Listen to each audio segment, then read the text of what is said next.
In a world filled with uncertainties, where millions of people desperately seek security, there exists an ancient secret that few truly understand. This secret is hidden in the words of Psalm 91, one of the most powerful texts ever written in human history. Today, we will unveil the first and most fundamental principle of this psalm, a truth that has the power to completely transform your life and your relationship with divine protection. The first verse of Psalm 91 presents us with a revolutionary truth. He who dwells in the secret place of the Most High shall abide under the shadow of the Almighty. This verse is not speaking of a casual visit to God's hiding place, but of something much deeper and more permanent. Imagine the difference between a guest in a hotel and someone who lives in their own home. The guest is there temporarily. Their bags remain packed, they have no fixed place. In contrast, the resident has established a home, organized their belongings, and knows every corner of the house. This is the same difference between visiting and dwelling in the secret place of the Most High. To dwell in the secret place of the Most High means to establish a permanent spiritual residence in the presence of God. It's not about visiting God only in times of difficulty or on Sundays at church. The sacred text uses the word dwell intentionally, indicating a constant condition, a permanent state of intimacy with the Creator. The term secret place, in Hebrew sether, carries the meaning of a hidden refuge, a concealed sanctuary where only the intimate have access. It is not a physical location, but a spiritual state of total trust and dependence on God. It's like a child hiding behind their father's legs when feeling afraid. They know they are safe there. The second part of the verse reveals a natural consequence of this dwelling. Under the shadow of the Almighty shall abide. In the biblical context, the shadow represents protection and refreshment. In the hot climate of the Middle East, shade was not just comfort, but a matter of survival. Similarly, being under the shadow of the Almighty means being under His direct and constant protection. This shadow of the All-Powerful is not just any protection. The text uses the term Shaddai for Almighty, one of God's most powerful names, meaning the all-sufficient, the completely powerful. To be under His shadow means to be under the protection of the most powerful being in the universe. The verb shall abide completes the picture of this divine protection. In Hebrew, lun suggests not just a physical rest, but a state of deep peace, free from worries and fears. It's the kind of rest that can only be experienced when one is absolutely certain of being protected. This first verse establishes the foundation for all the protection described in Psalm 91. It is not a casual or temporary protection, but a constant state of divine security available to those who choose to make God's presence their permanent dwelling. It is a daily choice to live in intimacy with the Most High, transforming His presence from a hotel we occasionally visit into our spiritual home. The second verse of Psalm 91 reveals a powerful declaration that can move mountains and transform realities.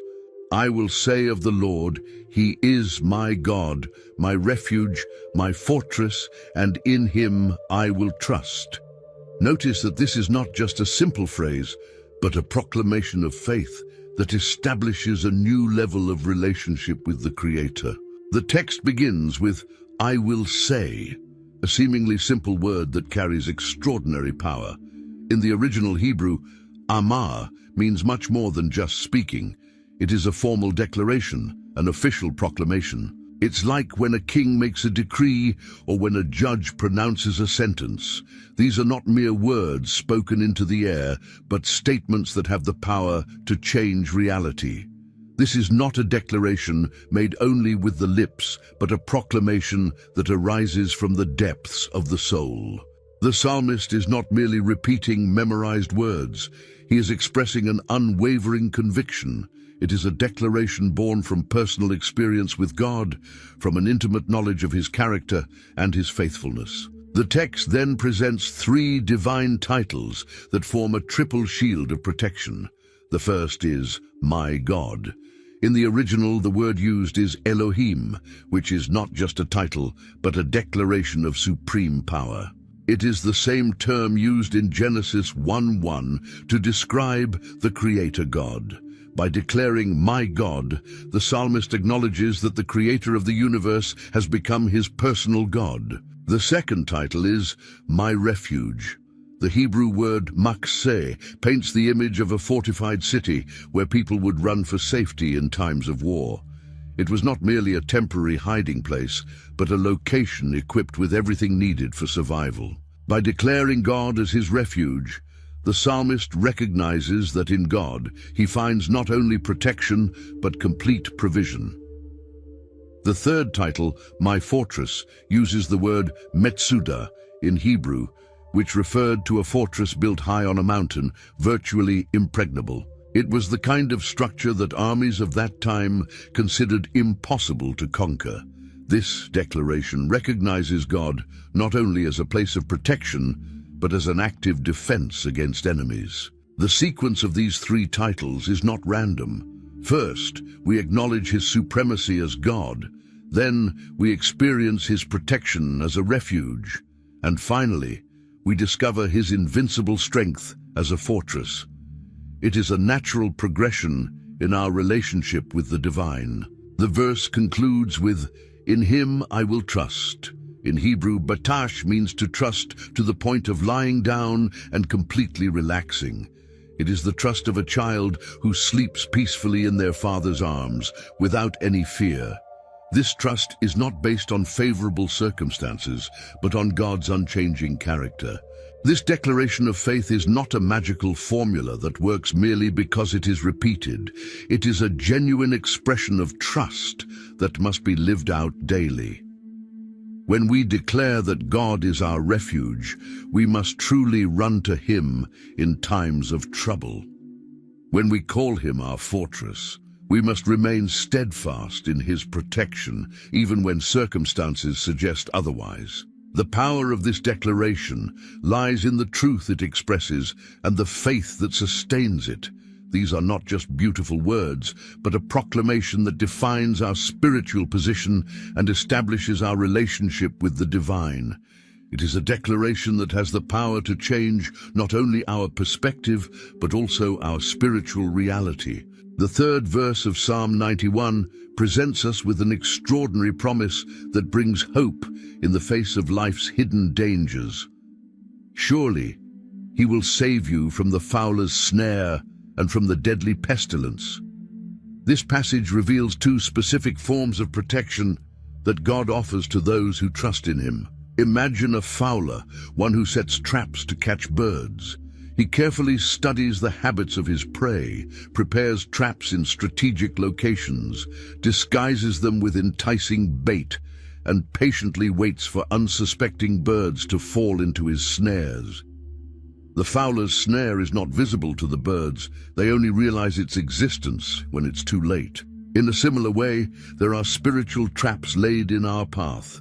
These are seemingly innocuous situations, disguised with attractive promises, yet they hide deadly dangers for our souls. They may be toxic relationships masked as friendships, business opportunities that compromise our integrity, or commitments that slowly pull us away from our values and principles. These traps are set with cunning and precision. The enemy knows our weaknesses, understands which baits attract us most easily, and positions his snares when we are most vulnerable. They are like invisible nets spread along the path of life, ready to ensnare us when we least expect it. But the verse not only warns us about the danger, it brings a promise of deliverance. God doesn't just alert us to the traps, he promises to rescue us from them. It's as if we have a guide who knows the location of every trap and leads us on a safe path. More than that, even when we dangerously approach a snare, his powerful hand pulls us back to safety. The second part of the verse speaks of deadly pestilence. This is not merely a reference to physical diseases, but to all kinds of evil that can consume and destroy us. These include ailments of the body, mind, and spirit. They are the silent afflictions that corrode our health, peace, and joy. In ancient times, pestilence was one of the most feared evils. It spread rapidly, disregarded social status, and was often fatal.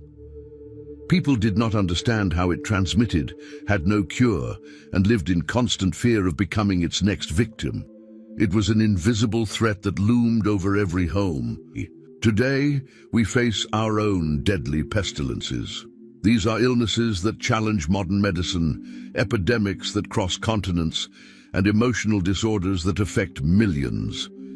They are evils that seem always one step ahead of our defenses, ready to strike when we least expect it. But once again, the verse not only identifies the danger, it proclaims our protection. God promises to rescue us from the deadly pestilence. This does not mean we will never fall ill, but rather that we are under a superior protection that guards us from devastating evils. It is a protection that works both in preventing harm and in healing. The divine deliverance mentioned in this verse is not passive. It is a continuous and powerful action of God on our behalf. It's like a spiritual immune system that works around the clock, identifying threats, neutralizing dangers, and maintaining our physical and spiritual integrity. This verse teaches us that divine protection is both preventive and restorative. God not only rescues us from the traps we encounter, but also gives us discernment to identify them before they harm us. He doesn't just heal our illnesses, but strengthens our spirit to resist new attacks. In practical terms, this means we can walk with confidence even in a world full of dangers, not because we are smarter than the traps or stronger than the diseases, but because we have a protector who is greater than any threat we may face. The divine promise of deliverance is not a distant theory, but a present and active reality in our lives. The fourth verse of Psalm 91 presents one of the most beautiful and poignant images of divine protection. He will cover you with his feathers, and under his wings you will find refuge. His faithfulness will be your shield and rampart. This passage uses the metaphor of a bird protecting its chicks to help us understand God's loving care. Observe how nature teaches us about protective love. A mother eagle demonstrates an extraordinary instinct to safeguard her young. When a storm approaches, she does not abandon the nest in search of shelter.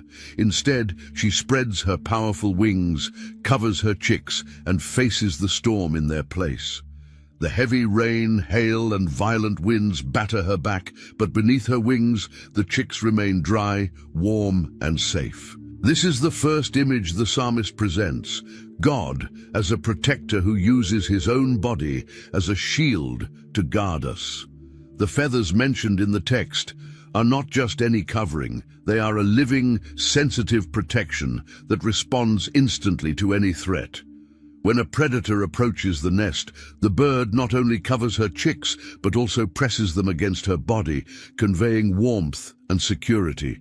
Similarly, God's protection is not distant or mechanical. It is intimate, personal, and loving.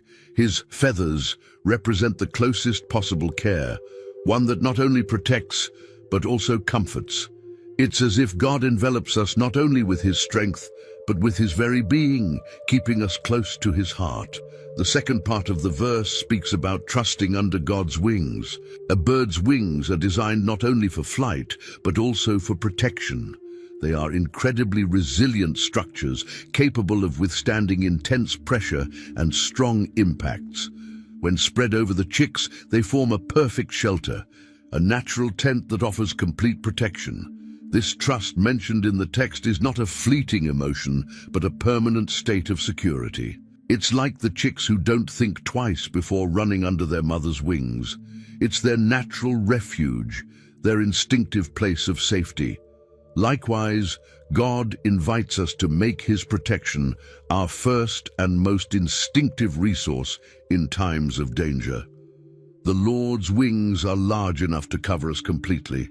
No matter the size of the storm or the strength of the enemy, his protection is always greater than our need. It's like a mobile fortress that adapts to any situation, always keeping us at the center of its protection. The last part of the verse introduces a new element. His faithfulness will be your shield and rampart. Here, the metaphor shifts from protective wings to warfare equipment. A shield was the primary defense for a warrior, used to block arrows and sword strikes. The rampart was a smaller, lighter shield used for quick defense and agile maneuvers. God's truth functions exactly like this, as a complete defense system. The larger shield represents protection against major attacks, the significant assaults from the enemy. These are the fundamental truths of God that protect us from the greatest threats to our faith and well-being. The rampart represents protection against smaller yet no less dangerous attacks, the daily temptations, momentary doubts, and everyday challenges. This truth is not just a set of correct information. It is the very nature and character of God revealed to us.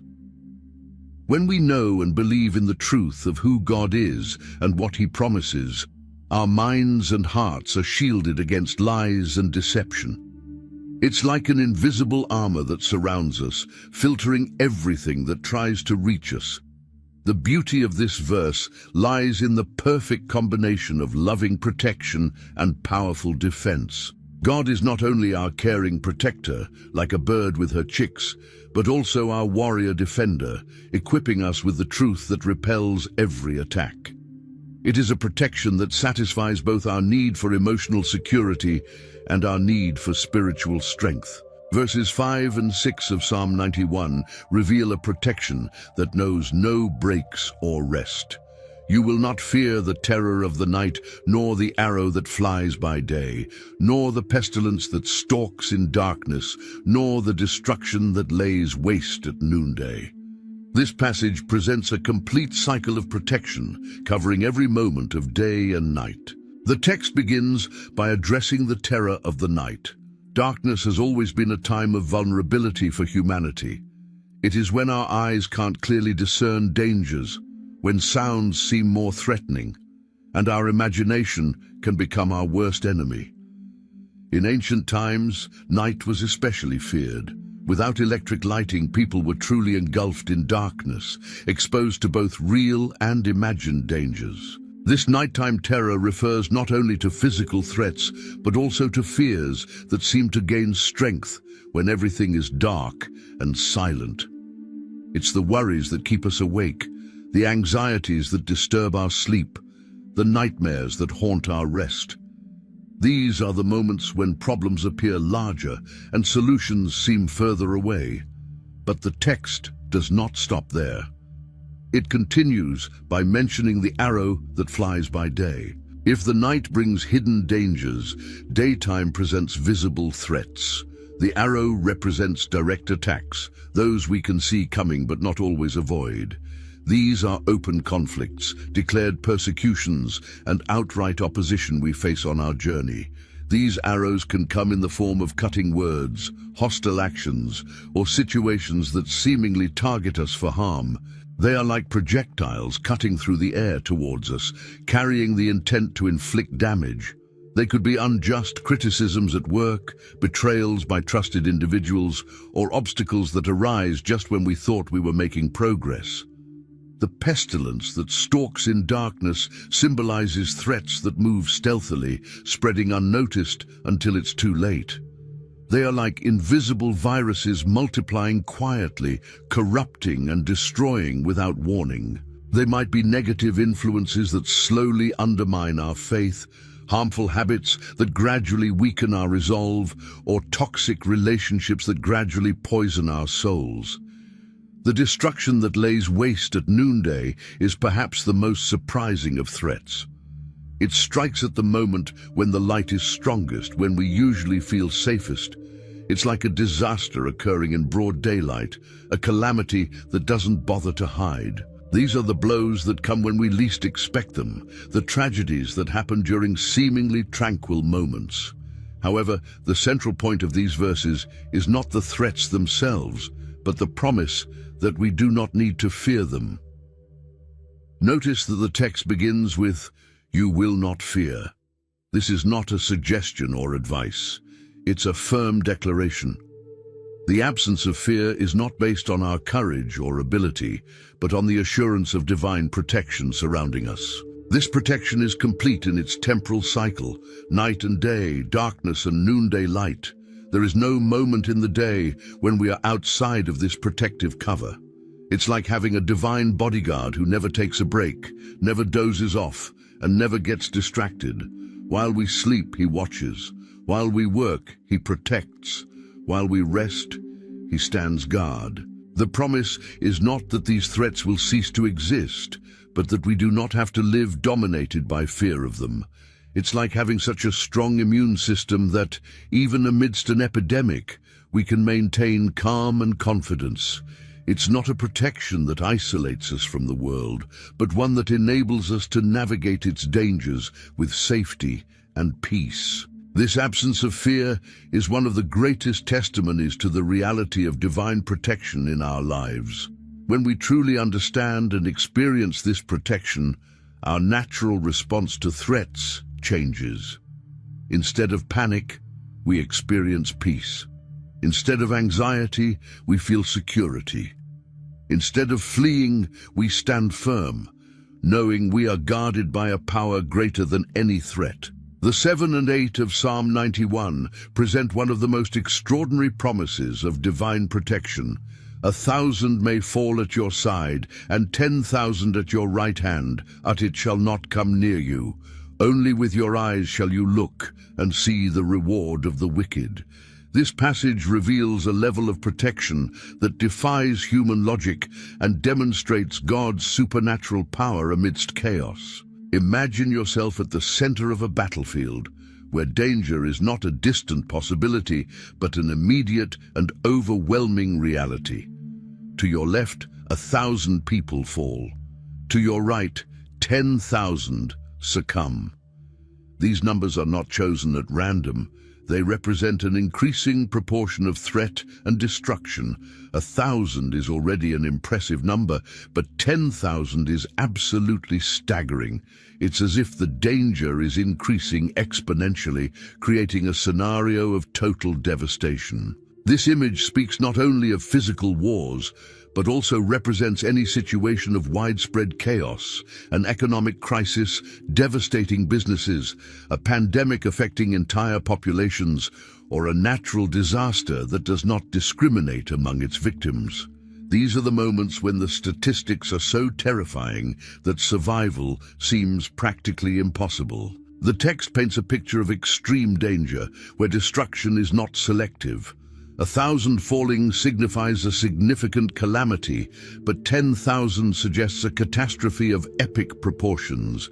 It's like being at the epicenter of a spiritual earthquake, where everything around crumbles. In modern terms, it would be akin to being in the midst of a financial collapse, where giant corporations fail, or in an epidemic where thousands are affected daily. But then comes the surprising promise, "But it shall not come near you." Amidst all this devastation, there exists a bubble of supernatural protection. It is not that the believer is unaware of the danger or not close to it. They are literally surrounded on all sides. The difference is that there is an invisible but impenetrable barrier separating them from the evil that assails others. This protection defies all statistical odds. Mathematically speaking, when 1,000 people are affected by something, and then 10,000, the chances of someone escaping are virtually nil. It's like being in the eye of a hurricane and remaining untouched, or in the center of an explosion and emerging unscathed. It is a preservation that cannot be explained by luck or coincidence. Verse 8 adds an even deeper dimension to this protection. Only with your eyes shall you look. This means that the person not only survives but maintains a position of an observer. It is not a protection that blinds us to the reality around us, but rather one that allows us to witness events from a secure perspective. This position of observation is not an invitation to pride or indifference. We are not protected because we are better than others, but because we are under a special covering of divine protection. It's like being in a lifeboat amidst a storm, Our safety does not make us superior to those in the turbulent waters, but places us in a position to potentially help others. The final part of the verse speaks about seeing the reward of the wicked. This is not an invitation to take satisfaction in the suffering of others, but a confirmation that divine justice prevails. It serves as a reminder that our choices have consequences, and that divine protection is not arbitrary, but is linked to our decision to trust and obey God. This supernatural protection does not exempt us from facing difficult situations. We may feel the winds of destruction, hear the noise of chaos, and even be affected by the circumstances around us. The difference is that we are not overcome by them.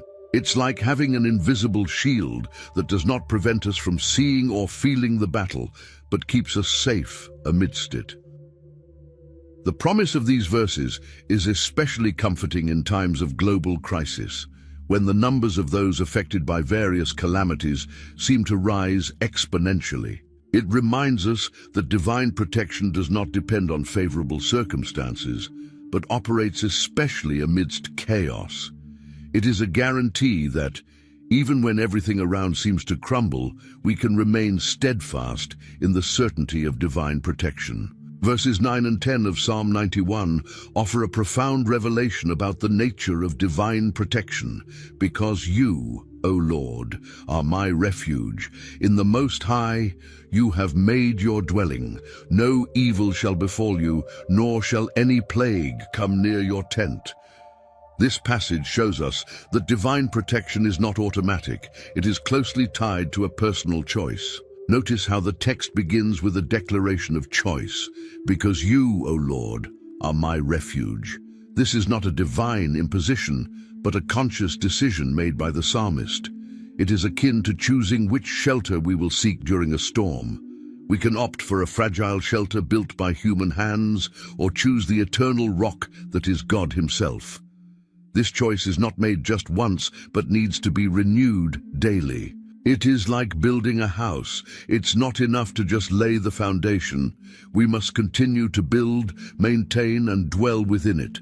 Making the Lord our refuge means making constant decisions that demonstrate our trust in Him as our primary source of protection. The second part of verse 9 reveals something extraordinary. In the Most High, you have made your dwelling.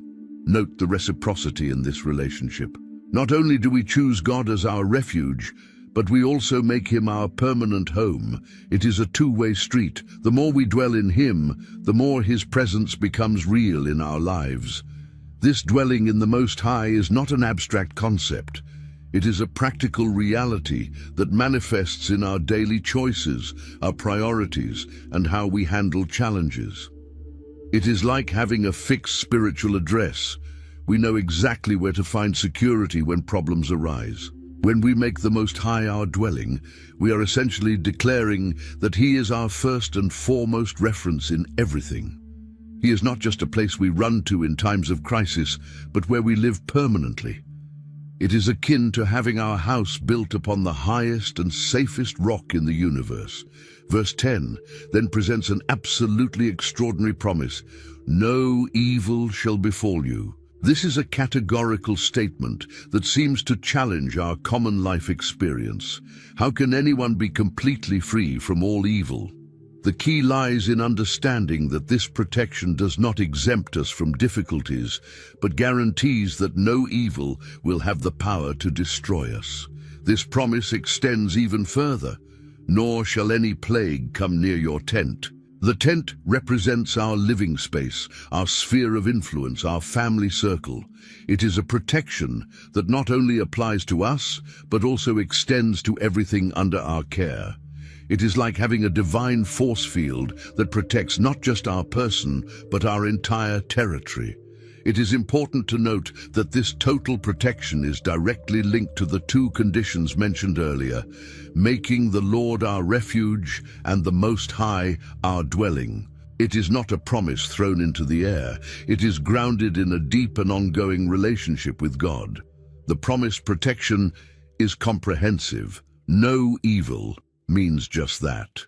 There is no loophole, no exception, no weak point in this divine coverage. It is a protection that encompasses every area of our lives: physical, emotional, spiritual, familial, and professional. It is like having a divine insurance policy that covers absolutely everything. The word plague used in the text refers not only to physical ailments, but to any type of calamity or destruction. It is protection against anything that could harm or destroy us.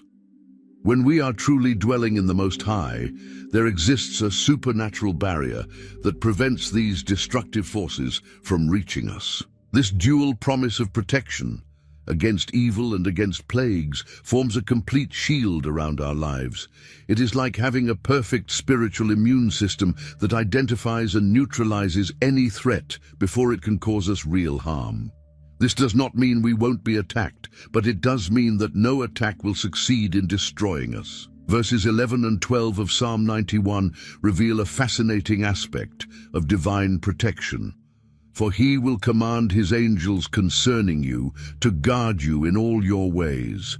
They will lift you up in their hands so that you will not strike your foot against a stone. This passage introduces us to the reality of angelic ministry in our lives. There is an entire celestial army mobilized for our protection. It's not just one or two angels, but a force specifically designated to care for the children of God. It's like having a heavenly security team working round the clock, always vigilant and ready to act on our behalf. Notice that it is not the angels who decide to protect us on their own. They receive direct orders from God. It's like a mission order coming from the highest authority in the universe. The Creator himself issues a heavenly decree, a specific command for his messengers to care for each of his children individually. The protection is not generic or distant. It is concerning you. There is a personalized order with your name on it. The angels are not merely patrolling the world in general. They have specific instructions about you, your life, and your particular needs. It's like having an official document from heaven detailing your unique characteristics, your specific paths, and your individual needs. The scope of this protection is extraordinary. In all your ways, it's not just when you're going to church or doing something spiritual. It's in every step, every decision, every journey. At work, at home, while traveling, in studies, in relationships, there is no area of your life that falls outside this angelic coverage. Angels are not passive observers. They are actively involved in our protection. The text states, "They will lift you up in their hands." This evokes an image of close and personal care. Imagine strong, secure hands ready to prevent a fall, poised to avert an accident, positioned to ensure our safety in any situation. The specific promise that you will not strike your foot against a stone goes beyond mere physical accidents. It represents protection against obstacles that could cause us to stumble, whether physical, emotional, or spiritual. The stones in our path can be problems, temptations, traps, or difficulties we encounter on our journey. This protection is preventive. The angels do not wait for us to fall before lifting us up. They actively work to prevent falls from occurring. It's like having a celestial accident prevention system that identifies and neutralizes dangers before we even approach them. The image of hands that lift suggests both strength and gentleness. Angels have the power to protect us from the greatest threats, but also the sensitivity to care for us in the smallest details. It's like having both a powerful bodyguard and a caring nurse, strength to defend and gentleness to nurture. This angelic protection does not absolve us of the responsibility to be prudent and wise. Angels are not sent to protect us from our own foolishness or deliberate rebellion. They are assigned to guard us in our legitimate paths when we are walking in the direction God has established for our lives. The ministry of angels is a demonstration of God's love and care for us. He not only protects us directly, but mobilizes his heavenly messengers to ensure our safety. It's like having a divine safety net with multiple layers of care and vigilance. Angels are constantly active, even when we don't see or perceive their presence. They work behind the scenes in our lives, faithfully fulfilling divine orders for our protection. How many times have we been kept safe from dangers we never even knew existed? How many accidents were avoided without our knowledge? This angelic protection is one of the most comforting aspects of divine providence. Knowing that there are celestial beings specifically designated to guard us brings an extraordinary sense of security. We are not alone on our journey. There is a heavenly escort accompanying us every step of the way. Verse 13 of Psalm 91 presents one of the most powerful declarations of spiritual authority. You will tread upon the lion and the cobra, the young lion and the serpent you will trample underfoot. This passage reveals the supernatural dominion that God grants to his children over the forces of evil. The text does not use random symbols. The lion and the cobra represent the two main types of attacks we face. The lion symbolizes frontal attacks, those that come with brute force, roaring and trying to intimidate us. These are the obvious threats, the challenges that present themselves clearly, the situations that attempt to paralyze us with their apparent strength. Imagine a roaring lion. Its sound can be heard from miles away. It doesn't try to hide. On the contrary, it wants its presence to be known and feared.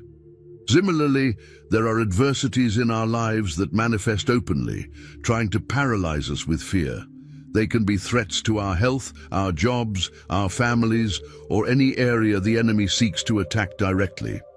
The cobra, on the other hand, represents treacherous attacks, those that come stealthily without warning. These are the hidden traps, the subtle temptations, the dangers that approach quietly. The cobra neither roars nor announces its presence. It moves discreetly, waiting for the right moment to strike. These silent dangers can be even more perilous than frontal attacks. They are like poisons that attempt to infiltrate our lives. Negative thoughts, harmful influences, commitments that slowly draw us away from our principles.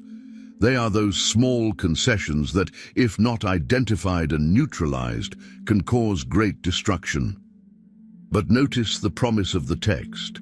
We will not only face these enemies, we will tread upon and trample underfoot them. This is not language of someone on the defensive, but of someone who has total authority over the enemy. It is a position of complete dominion, where the adversary is beneath our feet. The term "you will tread upon" indicates a decisive victory. It's not an even match or a continuous struggle. It's a clear demonstration of superiority. When we tread upon something, we demonstrate total control over it. It's the image of an absolute victory, where the enemy has no chance to rise or counterattack. The mention of the young lion suggests that this authority extends to the generations of evil as well. It doesn't matter if it's the original problem or its ramifications. The promise of victory remains the same. It's like having authority not only over the current issue, but over everything that could arise from it. This authority does not come from our own strength or ability. It is a delegated authority granted by God to those who dwell in his presence. It's like receiving a power of attorney from the King of the universe, giving us legal power to act in his name against the forces of evil. The promised victory is complete over both visible and hidden enemies, over those who attack with force and those who act with cunning. It is a protection that covers all strategies of the enemy, leaving no gaps or vulnerable points. This promise does not mean we will not face these adversaries. The text does not say that the lion and the cobra will cease to exist, but that we will have authority over them. It's like having the keys to victory in every battle we need to face. It is not the absence of struggles, but the assurance of victory in each one. The image of trampling underfoot suggests a position of rest in victory. It is not a constant or desperate struggle, but an established and recognized authority. It is like being on a high throne, from where we exercise dominion over everything that could threaten us. Our position in Christ places us above any force that seeks to rise against us. Verses 14 and 15 of Psalm 91 introduce a dramatic shift in the narrative, as it is now God himself who speaks. Because he has set his love upon me, therefore I will deliver him. I will set him on high, because he has known my name. He shall call upon me, and I will answer him. I will be with him in trouble. I will deliver him and honor him. This is the first time in the psalm that God speaks directly, revealing his heart in response to the love of his children. Notice how it all begins with love. Because he has set his love upon me. This is not a superficial or fleeting love, but a deep and intense love. It is a love demonstrated through a constant pursuit of God, a sincere desire to be in his presence. It is not a love driven by self-interest, seeking only benefits, but a genuine love for the person of God. In response to this love, God presents 6 extraordinary promises. The first is, I will deliver him. This is a promise of rescue and liberation. No matter what kind of bondage one may find themselves in, be it physical, emotional, or spiritual, God promises to free us. It's like having a savior always ready to rescue us from any situation, no matter how impossible it may seem. The second promise is, I will set him on high. This is a promise of elevation and protection. A high place is a safe haven, elevated above dangers, with a privileged view. It's akin to being placed in an impregnable fortress, where we can see the threats without being harmed by them. The third promise comes with a condition, because he has known my name. To know God's name is not merely to know how to pronounce it, but to understand and experience his character, his nature, and his power. It's about having a deep intimacy with him based on personal experience and continuous relationship. The fourth promise is a guarantee of direct communication. He shall call upon me, and I will answer him. This is not just a possibility of prayer, but a certainty of response. It's like having a direct line to the throne of God, with the assurance that every call will be answered. There's no voicemail, no intermediaries, just direct and personal communication. The fifth promise is perhaps the most comforting. I will be with him in trouble. God does not promise that we won't face troubles, but guarantees his presence amidst them. It's like having a doctor living in our home. He doesn't prevent us from getting sick, but is present to care for us in our time of need. The sixth promise is twofold. I will deliver him from it and honor him. Not only is God present in our troubles, but he promises to bring us out of them and transform our trials into reasons for glory. It's like going through a dark tunnel, knowing that there is not just light at the end, but a celebration awaiting us. This sequence of promises reveals a pattern of God's actions. He delivers, protects, responds, accompanies, rescues, and glorifies. It's a complete cycle of divine care that begins with our demonstration of love and ends with our exaltation of him. God's response to the invocation of his name is not mechanical or automatic. It is personal and loving. He doesn't just listen, he responds. He doesn't merely observe, he acts. He doesn't just provide help, he remains present. It's like having not just a savior, but a constant companion on our journey. The text illustrates a reciprocity in our relationship with God. We love him and he delivers us. We know his name and he exalts us. We call upon him and he responds. We endure troubles and he is with us, helping us to triumph. It's a divine human partnership where our role is to trust and love, and his role is to protect and exalt. This passage is particularly powerful because it contains God's direct words, not just observations about him. It's like receiving a personal letter from the King of the universe where he details his commitment to us. These are not second-hand promises or human interpretations. It is God speaking directly to our hearts. The final verse of Psalm 91 presents a majestic conclusion to all the previous promises. With long life will I satisfy him and show him my salvation. This closing verse serves as a divine seal, a guarantee that all the preceding promises culminate in a fulfilling life and the complete revelation of God's salvation. The first part of the promise speaks of long life. This is not merely a promise of a long lifespan in terms of quantity, but primarily of quality. The term satisfy suggests a complete fulfillment, abundance, and wholeness.